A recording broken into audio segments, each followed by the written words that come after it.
She's the pushy broad from the Bronx, New York. Follow her voice, her straight talk is nice. She's a pushy broad from the Bronx, oh yeah. Don't be surprised if you wanna listen twice. Make decisions, find the right choice. Know yourself better, find your own voice. It's okay if you need help today, cause everybody needs a little push. From the pushy broad from the Bronx, New York.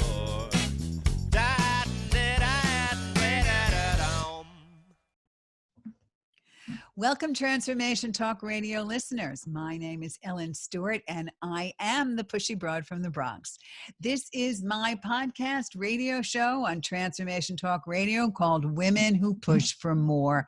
This is where I interview enterprising and fabulous women who tell us stories that empower us and inspire us. I am delighted to bring to you one of those women today that has a powerful story that I know many of you can relate.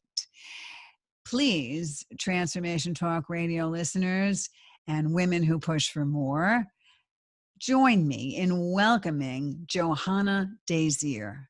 Hi, how are you?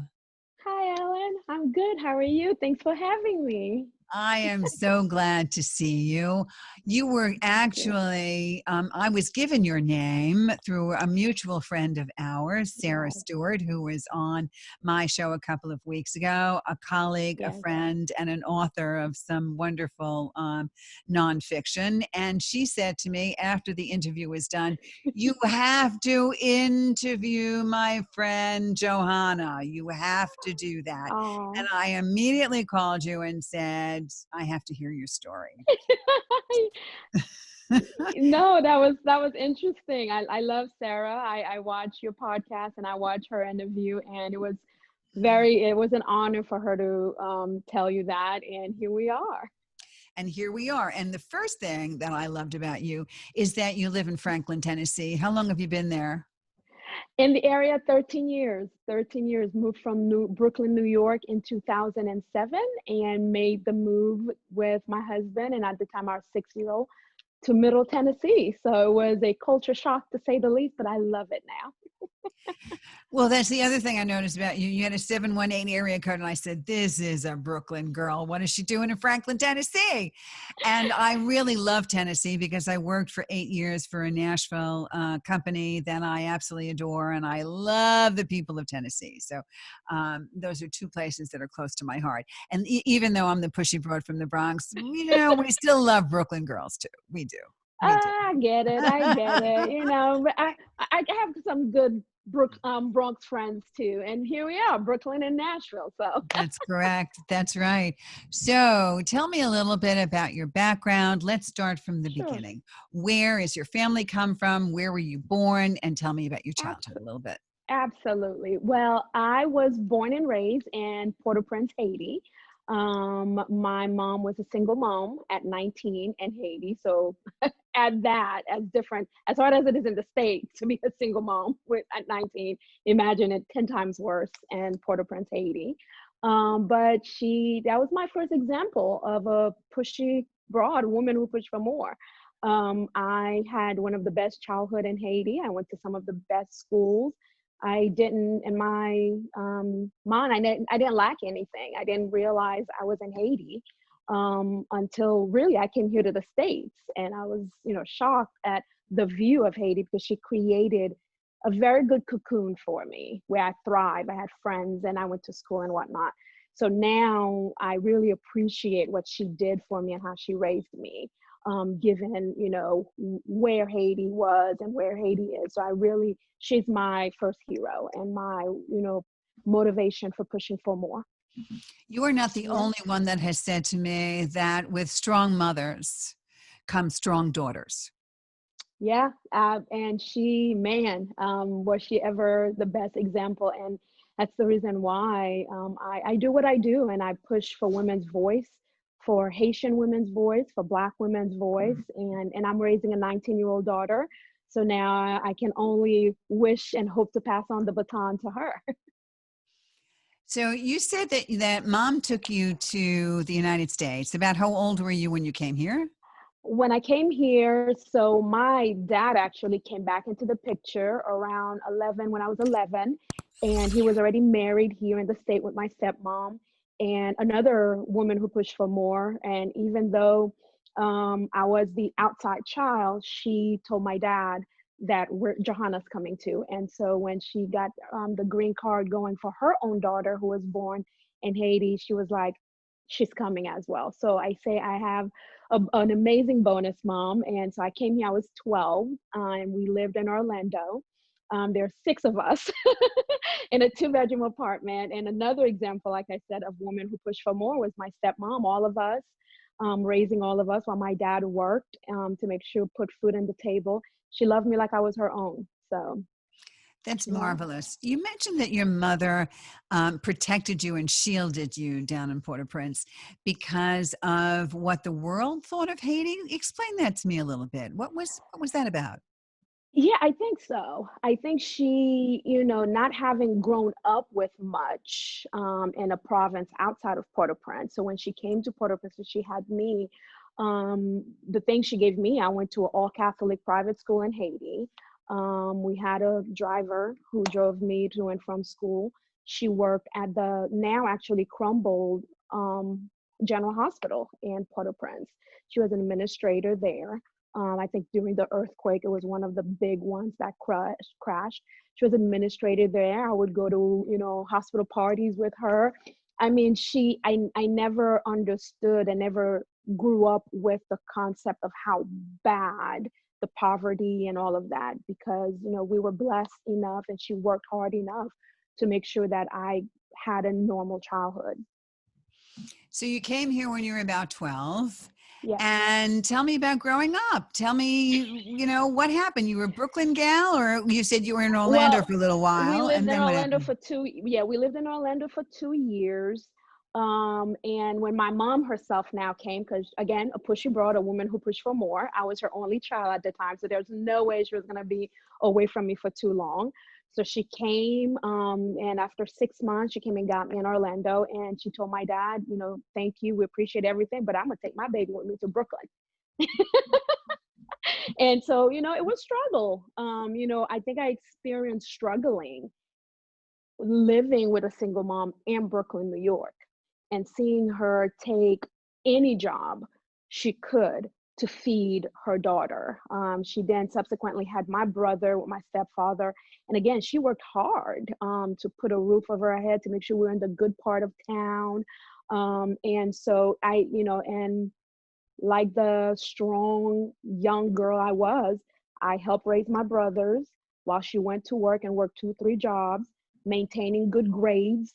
That was non-negotiable. I was I'd say A- student throughout high school, while taking care of my 2 brothers after school, while she worked, cooked, like the 90s kids, so I experienced it, but from the Haitian parent perspective, but also the 90s kid, like got home, close, lock the door behind you, take care of your brothers, cook dinner, do your homework, and go to bed until your mom comes home. So it was as a Haitian young woman having an experience in America through that lens, I think now I appreciate my upbringing because I think I have both sides perspective.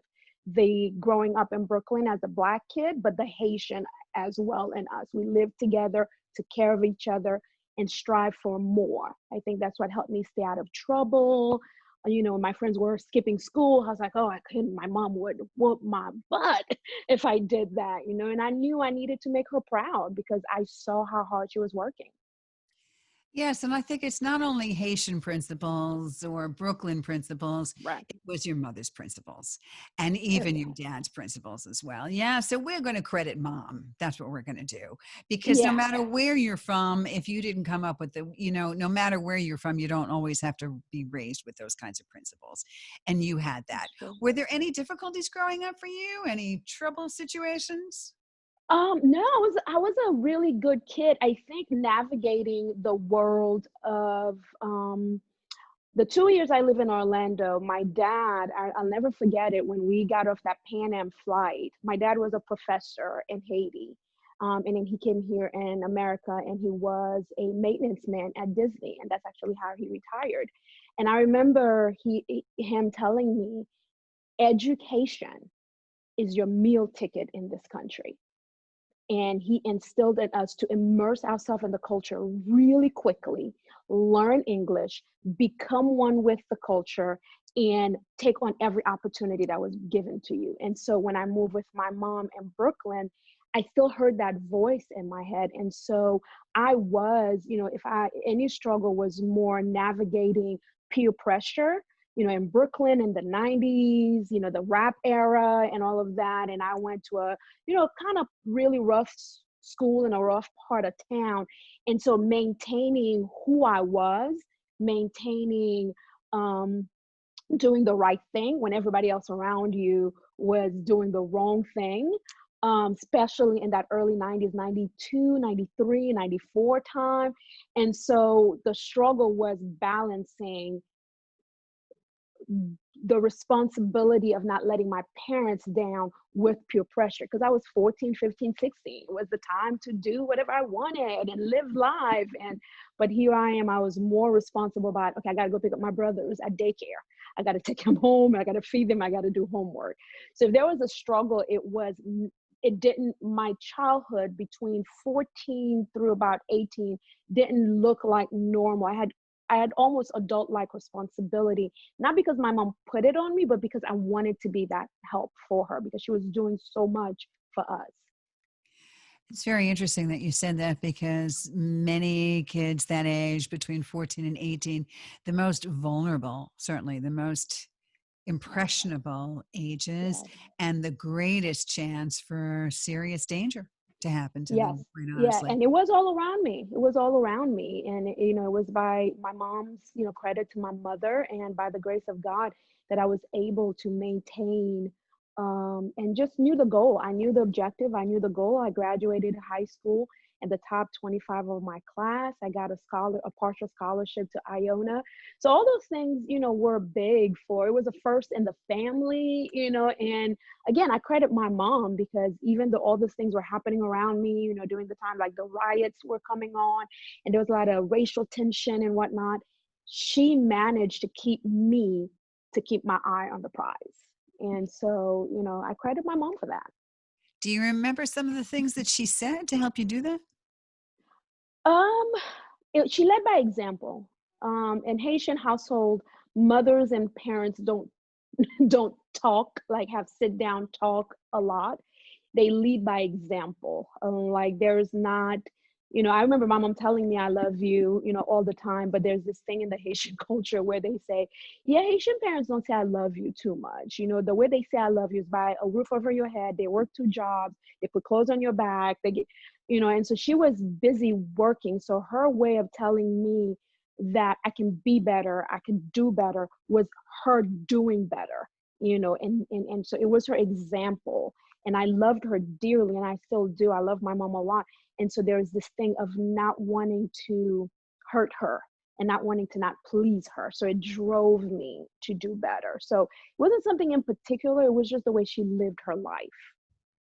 Well, that's an extremely powerful example of a woman who is a pushy broad and who pushes for more, like you said, but also it's a testament to your strength and to your respect for parental authority and parental guidance, because there are many people that respect their parents and still don't want to do what they should be doing. So I think a lot of that is your own personal credit. And I think part of that also is having a good sense of self, because it's really Yes. difficult sometimes not to succumb to peer pressure, no matter The, where you are. I agree. The sense of self. I didn't know what it was until I was in my late 30s, the whole sense of self. As I became an adult, I understood what it was. But at a very young age, I knew what was right to do and what wasn't. And I wasn't swayed by people telling me you should do that. If I didn't feel it, I didn't do it. And so I had a very good sense of who I am, where I wanted to be, and what was right and what was wrong. But I didn't know what it was. I just thought I was different, But in my late 20s and 30s, I realized, oh, so that's what that is, a sense of self. So, for young women out there that are between the ages of 14 and 18 and are struggling not to Yeah. succumb to peer pressure, what kind of advice can you tell them? Can you give them? Absolutely. Well, my daughter's 19, so I went through it. Living in Middle Tennessee, being from a very Haitian family, so a bit sheltered. So obviously, I'm doing better in life than where my mom was, where then at my age. And so my daughter is a beneficiary of doing better in life, living in Middle Tennessee, somewhat the middle class. And so I'd say the only thing I did differently than my mom was I actually sat and had a conversation with my daughter. I was in her life, I was active in her life.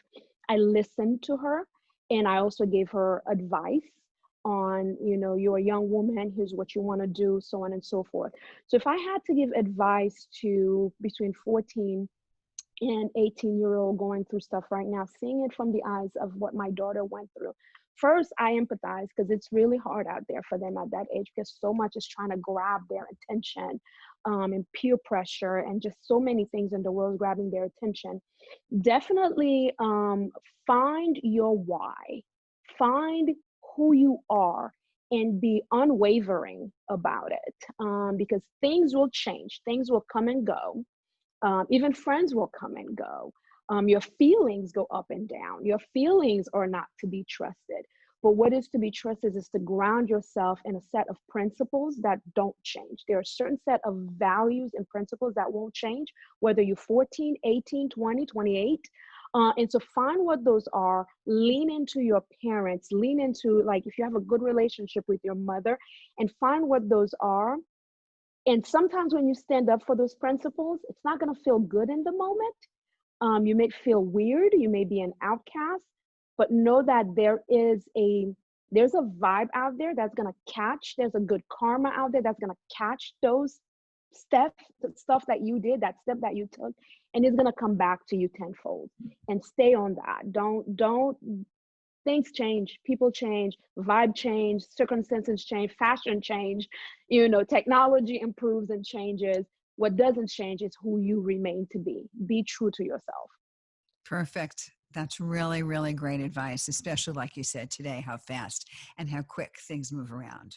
All Yeah. right, so here you are, a young woman now in Brooklyn, and Brooklyn. you're going through school, and you're going through high school, and then what? You graduate school, and then what?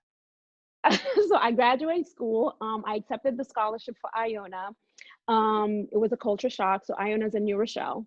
And again, grew up in Brooklyn, New York. So it was a culture shock up up north in New York. And so I actually the next semester I transferred to Long Island University, downtown Brooklyn. You can't get the Brooklyn out of me. So I transferred to Long Island University in downtown Brooklyn. And at the time, there was so much going on. And my high school sweetheart, who was a ordained minister, believe it or not, at 20. And he asked me to marry him. So I did what every crazy 20-year-old in love do. I dropped out of college to marry my high school sweetheart. And started our lives in New York. It was my first experience at Women Who Push for More. So here I am, a college dropout, a Black woman. So I checked almost all the stereotypes, right? And I dare go to some of the biggest hospitals in Manhattan and apply for jobs. And I was confident, and I went in there and wowed them. And I landed my first real job in healthcare at St. Luke's Roosevelt Hospital, working for a multi-physician ENT practice. And I actually ended up staying with them for 7 years. So What did you do for them? I was like an administrative assistant. A lot of my doctors also were surgeons, so I managed their patient schedule as well as their surgery schedule. So that's how I started learning about insurance, which is what people, think I'm the insurance guru. I'm the RCM, revenue cycle management guru. That's where I actually started learning about policies and healthcare and people's plan and the cost of insurance and people doing surgeries, because I was getting those things either authorized or paid for my surgeons and my doctors. And so I learned, and I was learning it in the best canvas, the best schools in the world and hospitals in New York City. New York City have some of the top rated, best hospitals, best surgeon. So at 20, here I am at the forefront learning from some very powerful and smart man, white man. And there were, they didn't go easy on me, and I took it and I learned everything. Like that was my foundation. And it was an amazing experience. I'm still friends with some of my old bosses and surgeons and whatnot. When I go to New York, we hang out and we're Facebook friends. But what I learned from them was, I think I pushed myself because I knew, not having a degree, I had to be the best person in the room. I had to knock out the interview. There couldn't be, it was almost striving for perfectionism, because I know my resume was missing something. And, again, I say by the grace of God, but with hard work and determination, I climbed that corporate ladder really quick in a very competitive market in New York City. So not only that, but you found a niche I that did. that not everybody likes, because when one person says the word insurance, everybody's going, "Oh my God." But I love the fact that you're so enthusiastic about it, because being in the industry, and we'll talk about that, what that is, we do have to be very familiar with insurance. And in today's world, insurance is a topic that people have to know more about, because everybody is confused when it comes to insurance. And it's certainly the topic of political discussions, especially now. And it's all about medical insurance. That's important for you. So that's a really good thing. So if you're an expert at it, oh boy, I'm sure our listeners have like 9 million questions for you. And it's funny you said that. My friends will say, you are the only person that I know, when you say insurance, deductibles, and premium, that actually lights up. Like, what is wrong with you? You are the only, like, they're like, you're the only person. It's because you're right. I learned and I carved out that niche, because I saw when patients were coming in for surgery, this is actually where it came from. I'll never forget, one of the patient who had a cancer growing in their face. And my doctor was brilliant. I mean, he's amazing. And the patient had an $8,000 deductible. And they didn't understand, what that was, why they had to pay, because they're already paying the co-pays. And so I felt this empathy, and they were foreign. And so you had the English barrier, it was just, I felt empathy. And I was like, somebody's got to understand and break that down. So I took classes. I took coding classes and billing classes. And I didn't just take them just to tick a box to get a certification. I wanted to dig deep into why they write policies. Why does Blue Cross Blue Shield write this pre-existing? Why does Stigma, and who, like, I get very excited about that and explaining it to people. You are unbelievable. And your friend was right. I don't know anybody that lights up a room talking about insurance but you. On that note, is there any Yes. advice that you have for our listeners right now? Something that you think they should know going forward? Yes. So open enrollment is coming up now. Actually, open enrollment opens in the fall. And I think the misconception people have is that open enrollment is only for people looking for Medicare, because they saturate the market with commercial.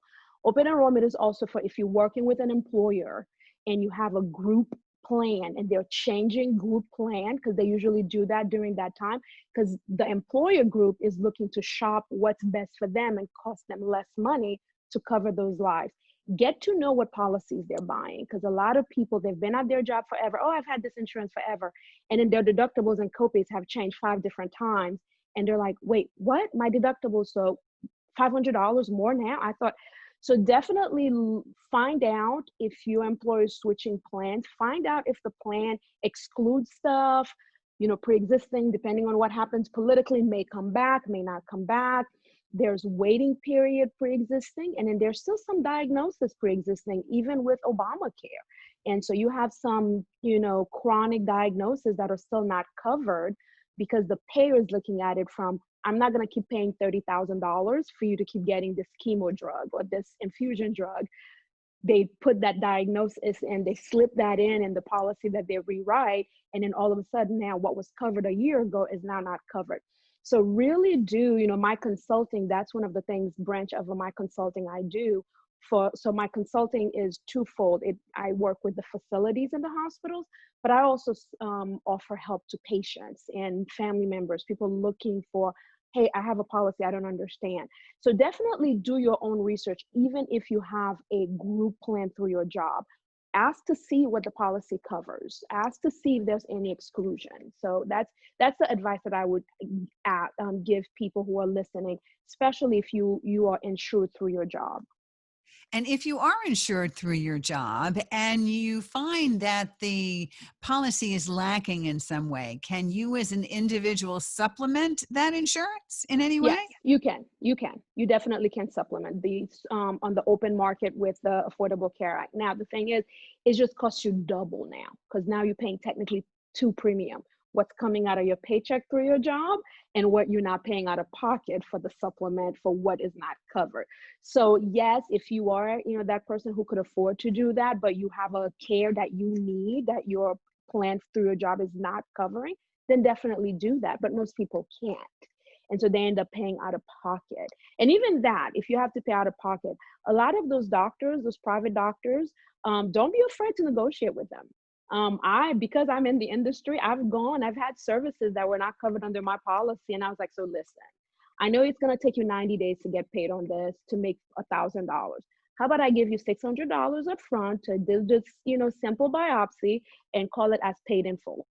But it's someone that's in the industry that knows that, who will go to those doctor's office and do things like that. And so I go around giving my friends advice on certain things like that.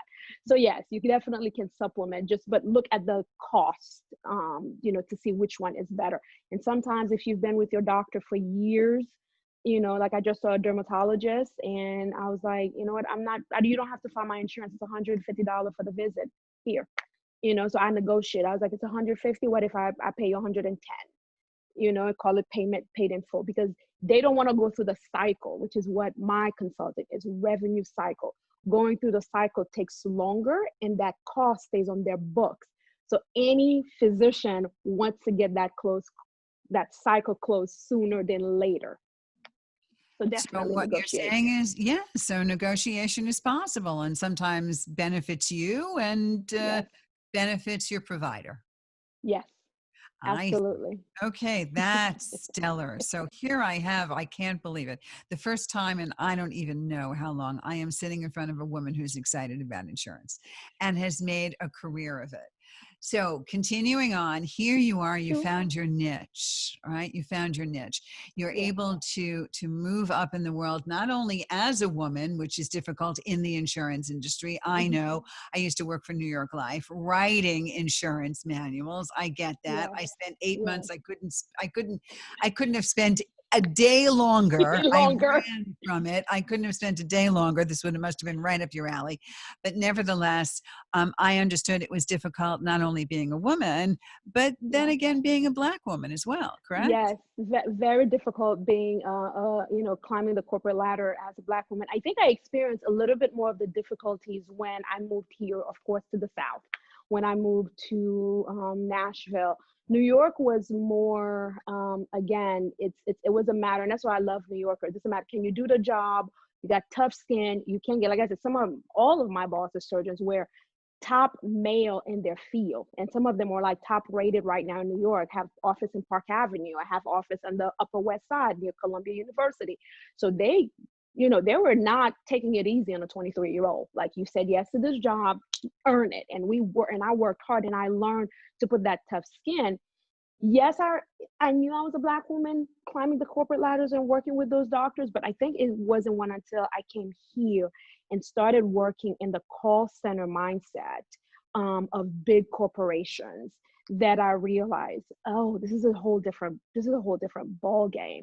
And so my Haitian upbringing, my tough mama upbringing, my Brooklyn upbringing really came in handy, and I was like, listen, I am going to speak my mind. I'm going to kick ass. I'm going to be the first one in, the last one out.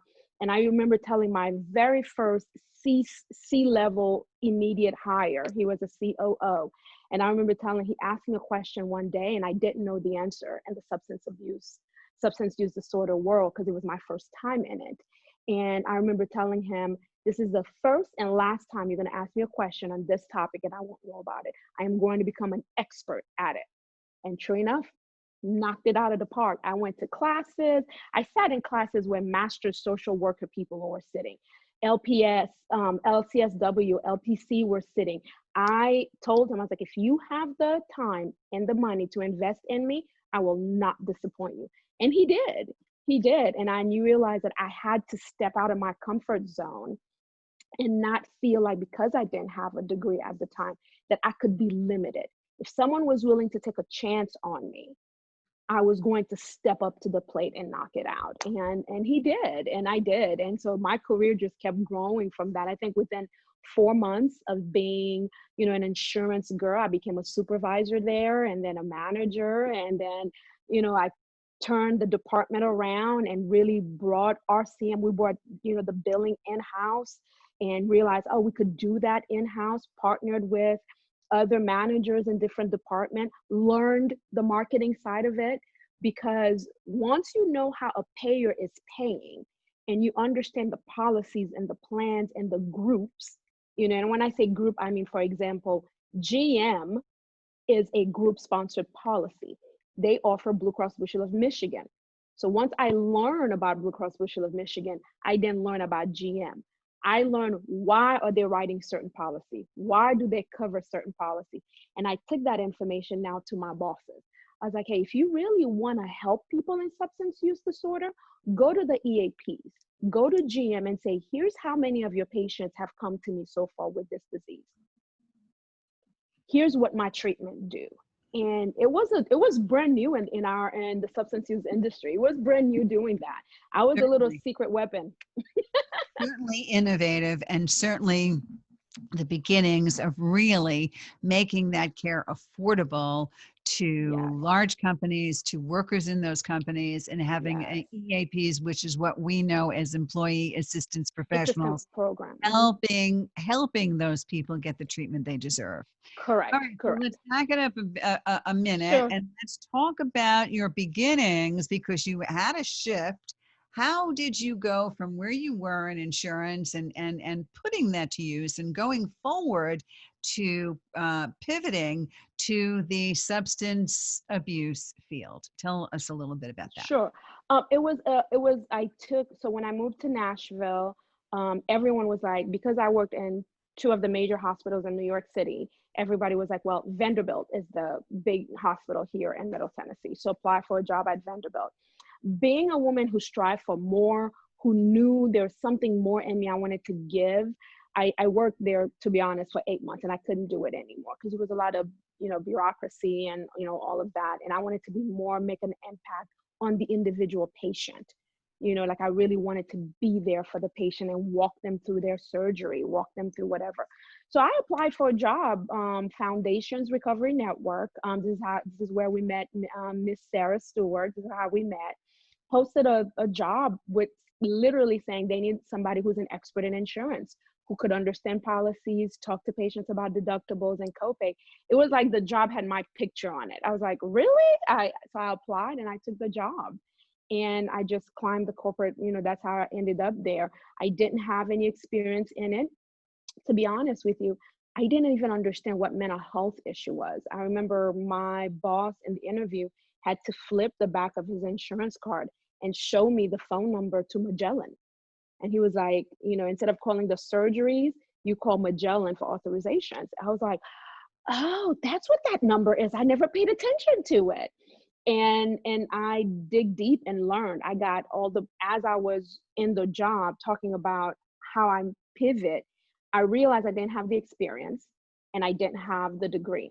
So what I did is I, on my own, ordered a lot of substance use disorder book. I went on SAMHSA's website. That's the government website where you find help, and got a lot of books. I got a lot of pamphlet. I learned about opiate addiction, alcohol addiction, benzodiazepine addiction. I learned about the person that is susceptible to getting an addiction. And I learned about what the precipitating event that caused some of them to get. I did a lot of self-teaching on my own. Again, that was one of the women who pushed for more. You know, for me, why I resonate with this is I knew I had a deficiency in not having a degree at the time. And so, like I said, I always made sure I knew more about the task and how it would help me be better at my job. And so I just dug deep. Sarah was working with us in the business development and intervention, and I just plugged with her. I wanted to know her. I was like, tell me about your job. Oh, you're a master's in social work. Tell me about when you do counseling with patients. Like, I would always annoy her and call her and ask her questions. And, I always wanted to be in the room when they were talking about patient care and stuff like that, because I wanted to tie it with the back end, which is the revenue cycle side. I wanted to be better at the back end. The more I learn about the disease of addiction, the better I can put the two pieces together. So that's how I got where I am. People don't see that side. Okay. I work as a recovery coach. I also am a life coach and an empowerment coach. And many of my clients suffer with substance abuse, and I help people that have gone to treatment come out of treatment and live more productive lives, staying Yeah. clean and sober. But what people don't realize is the people on the billing end, the people that are fighting for you in insurance, really want to know how they can fight. And you don't know how you can fight until you understand what you're fighting for, which Yes. is exactly what you are talking about. You're able to negotiate with the insurance company because you have a true understanding of the kinds of coverage someone needs in order to get well and in order to sustain that wellness. And also Correct. what the policies are in terms of parity laws, in terms Yeah. of Of mental health. ERISA law, parity law. Yeah. I was very intrigued during the whole parity, like when that whole thing was happening. I was learning. I remember when some of those laws came in, I went and got all of them and read them line by line. Like there's some, you talk about some 700,000 page stuff. I was the only fool with my yellow highlighter and highlighting how it's going to affect the patient. Ooh, this is not so good. Ooh, it's because you're right. As the back office, we're often in the back office for a reason, but we're the one who is fighting to keep your loved ones in treatment and on outpatient basis, to keep, to find out why, because you want, especially once you understand the disease of addiction and you understand that recovery is a lifelong thing and people are going to need ongoing therapy and counseling and one-on-one, you want to make sure that their policy that they're working through their job or whatever that they're paying their premium for covers their care that they need. And so I became very passionate about, learning and doing that and impacting those families. There are times I would call with the family and I would say, you know what? Yes, I fought the appeal. I've appealed the third time and we got the coverage covered. They're going to pay for it. I've had, moms and, one of my favorite cases was a police officer out in New Jersey, actually. It was her third time in treatment. And when I told her that her 45-day stay, we fought the appeal and it was going to get covered. Keep in mind, she's a public servant and her plan was trying not to pay because it was her third time, and, hearing that in her voice saying, you did?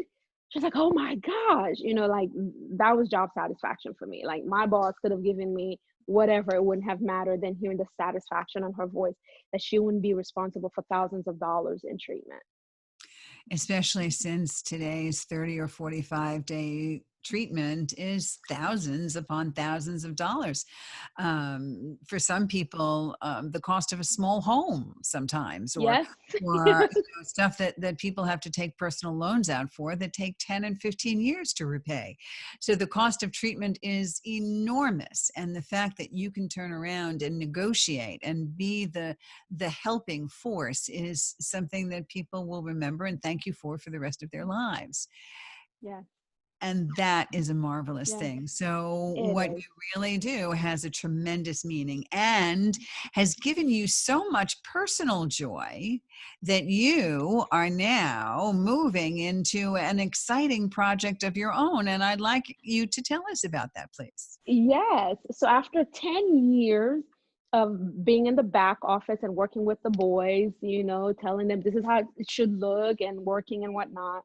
In 2015, I started consulting. Now working with the programs and substance use disorder, establishing a good revenue cycle for them, like putting more people like me in their back office that knows how to do it well. After doing that for 5 years, I was with a client in Atlanta, and one guy approached me. We were at an event for interventionists and EAP, and he goes, "So you're the famous Johana?" I'm like, "I don't know about famous, but I'm good at what I do, but I don't know about famous." And he goes, "You're so good at this, and you understand the clinical aspect and the revenue cycle aspect. Why don't you have one of your own?" And I'm like I remember looking back, like, is it talking to somebody else or is it talking to me? Because I never thought, as much as I believe in women empowering and you could put your mind to it, set your goal and get it, I never thought of that for me with regards to having my own program. And he was like, and then he goes, I was like, you know what? I don't know why. And then I said, I know why. Funding. If you could get me, if you could get me $3 million, I will have my own. And he goes, so you telling me a woman as smart like you, a Haitian woman, determined woman, Black, you telling me money's the only reason why? He was like, I challenge you. And so we've been on the journey to get my own up and running, and we are very close. I wanna do it because you said something, a little bit a while ago that said, I believe in recovery. I believe in, even though, I myself am not in recovery for addiction other than shoes, but I believe in the story of recovery. I believe in people getting a new lease on life. I believe in giving people chances to find, recovery and be sober and lead a productive life. But I also believe in doing it right. Being in the industry, substance use industry, I've worked with the players who didn't do it right. I've worked with the players who I helped make a lot of money because I was so good at what I did in the back end. And at one point, I couldn't do it anymore. I was like, I know I'm so good at what I do. It can't be about the money. It's got to be about really helping put people back together so they can go back to their community and empower their community and be a force within their family, then their community, then their city, then their country, so on and so forth. And they're like, man, this is a leader like you is what this industry needs, who could see both sides and actually be genuinely appreciative of it. And so we started the journey in early 2019. We have found a program that we are in the right now trying to partner with to take over. And I adore this program. I've worked with them before. And, I'm excited about it. I'm excited. We are, just a few more legal stuff to get through and a couple of more $100,000 there to close the deal. But we're getting there. I'm super excited about it. So what you're looking for is funding, you said, right? Correct. We're close. We're very close. We've got partners so far. We're looking for one more to come in and, close the loop for us. I've been working on this blood, sweat, and tear. I call this my 5 to 9 because I actually have a regular 9 to 5, and I call this my 5 to 9 in my weekends, where I'm reaching out to people, attorneys, and all of that, to finally put it together. And we're very close. We're very close. I'm very excited about it. Putting together a group of people who share the same values that I do, who understand the impact you could have on people's lives, who understand the impact you could have in your community, and that there's a great need out there, especially given COVID-19, what's going on right now. Mental health and substance abuse use has gone through the roof with what's going on right now. And so a program that really helps people find recovery is needed right now. And so right now, because of what's going on, we've made a little bit more further stride to get to that point, because there's a great need right now, but we're almost there, and I'm excited. So if people want to participate in some way and maybe think about a partnership or think about additional funding, we're going to put your email address up on the YouTube channel, but would you give people a way of contacting you on the podcast? No? Absolutely. Yes, absolutely. My email address is Johana, JOHANA .Desir, DESIR @gmail.com. I have it on my phone, my iPad, my work phone. It's everywhere. I have a phone stuck to my hand. So again, it's Johana.Desir @gmail.com.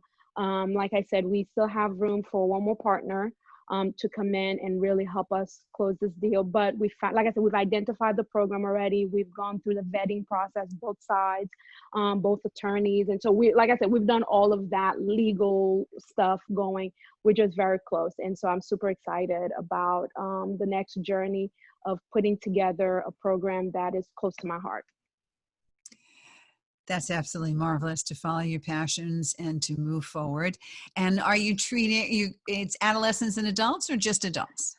It will be adults for now. The business plan we created, we're focusing on adults, male and female. We are looking with, our attorney.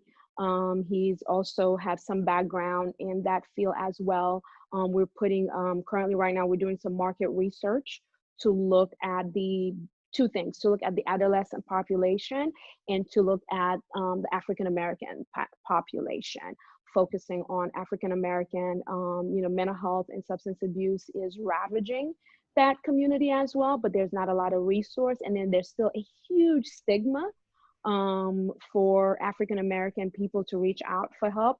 And it's even more of a stigma in the Caribbean nations. Like, mental illness and addiction is a no-no. I remember when my family, started understanding what I do, they're like, what is that? If you're not a doctor, a lawyer, or nurse, you in the healthcare, you're like, what do you do again? And so it's because there's that stigma. And so definitely I want to develop a program. Maybe it could be up north. We're looking at, places in the Northeast area to have a program to address the need in the African American community as well. I understand stigma. Most cultures, go through that as well. I know in the Orthodox Jewish community, in some of the other communities, the whole idea of asking for that kind of help and saying that you have a problem with something is something that everybody wants to shove under the rug. Is that what's happening in the Black community? Yes. You're not supposed to have those problems. Nobody talks about those problems. Is that what's going on? Yes, ma'am. Yes, ma'am. And and particularly, I remember one of the things I did when I worked with all of my other jobs and my clients, one of the things I did to understand how insurance pay and why insurance pay, you kind of have to create a profile of the user. You kind of have like male, 32, like you kind of have to understand, primary drug is alcohol, primary drug is opiate, childhood, you kind of have to create a profile.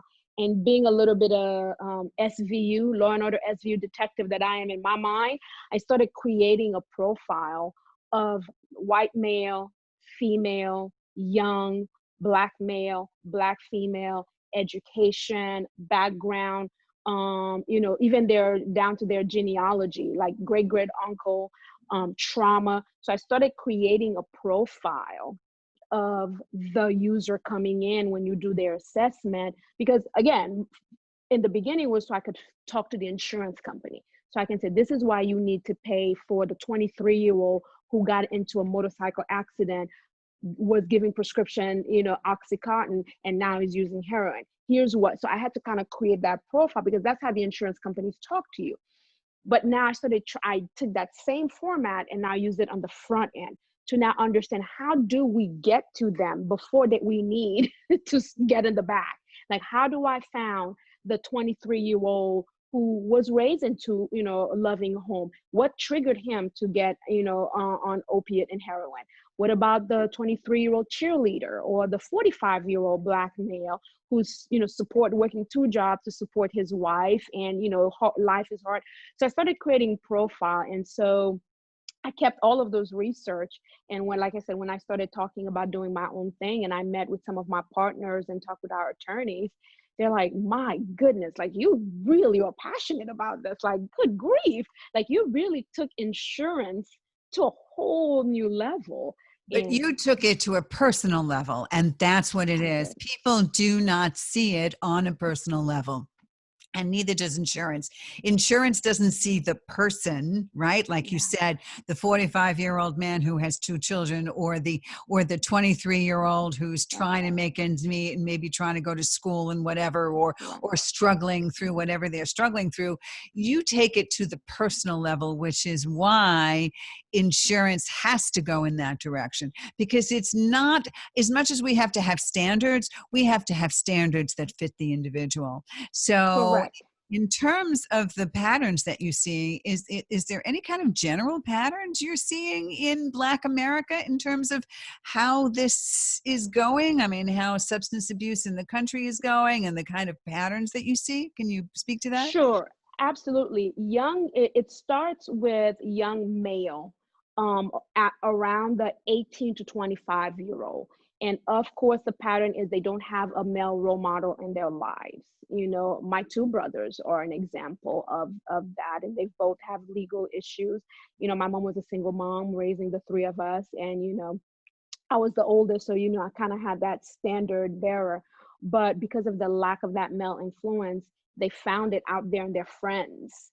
And it went from, you know, smoking the weed to something stronger, to then alcohol, and then to now they're doing, it's consumed them, the drug and what has consumed them. So then they put themselves at risk. That's what they call it.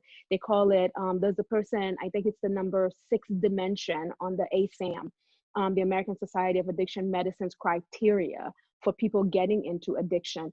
It's the 6, it's their environment and what precipitate them to the drug use. And so a lot of them will put themselves in danger, which is the illegal, for girls, it's prostitution or selling themselves. And so you see those behaviors, that you see exhibiting in the community is the precipitating event to the drug use, to the alcohol. And then by that time, you're looking at somebody who was between 23 and 25 started using, and now they're 42, 45, and they've been using all of this time. So they have poor health, and that's a lot of them who can get access to insurance. They don't go to the doctors, right? Until it's a chronic liver issue or kidney issue or debilitating. And then now the healthcare system is trying to address it from the medical, never having addressed the mental and addiction piece. And so that's the trend that I kind of see. And so that's why I said, again, we're probably going to look at, you know, adolescent, because if we could take it from the adolescent and give them some strong foundation, then they won't have to be the 45, 55, you know, going into the hospital to detox, but their liver and their kidney and everything is shot. Certainly, starting young has its advantages. There's no Yes, question. And yes. changing the whole face of insurance, we need you in government right now. I had a friend of mine who was like, you should be, and he meant that in the nice way. He was like, you should be a lobbyist, but a lobbying for the people. Yes. Like your Yes. voice, it's like lobbying for the people. Like the way you just put it is exactly what people need to hear. And I was like, oh, you know, I used to want to be in politics, but I think I'll have more impact doing what I'm doing right now.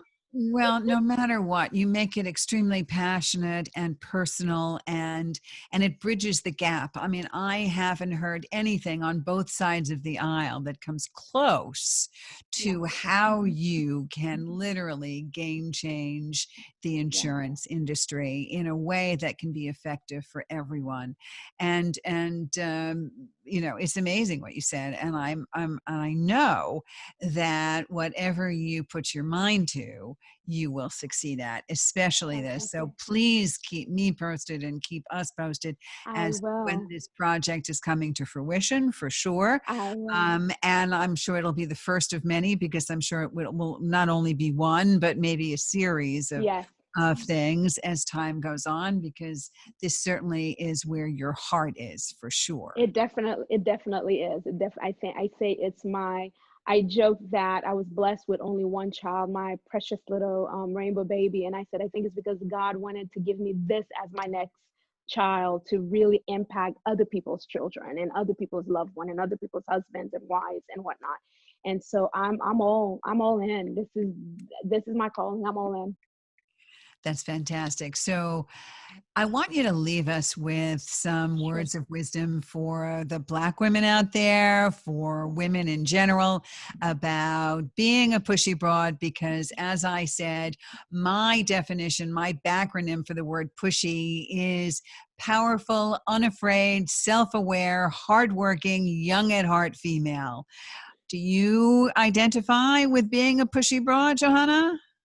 Absolutely. As a 42-year-old mom, wife, entrepreneur, Black Haitian woman, the first of in the family to do many things.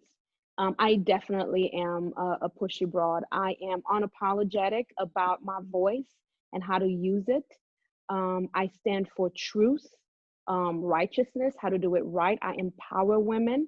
I have mentees in Haiti that reach out to me. I love to see women succeed. And so, what I want to leave women, Black women in particular, with is to, you are told that your voice don't matter. You are told, there's certain bucket, there's certain role that you fit in. Not to get a little biblical or anything like that. One of my favorite quote is, I am wonderfully and fearfully made. I was given and empowered to have, I am given everything that I have that I need in order to be the best that I can be.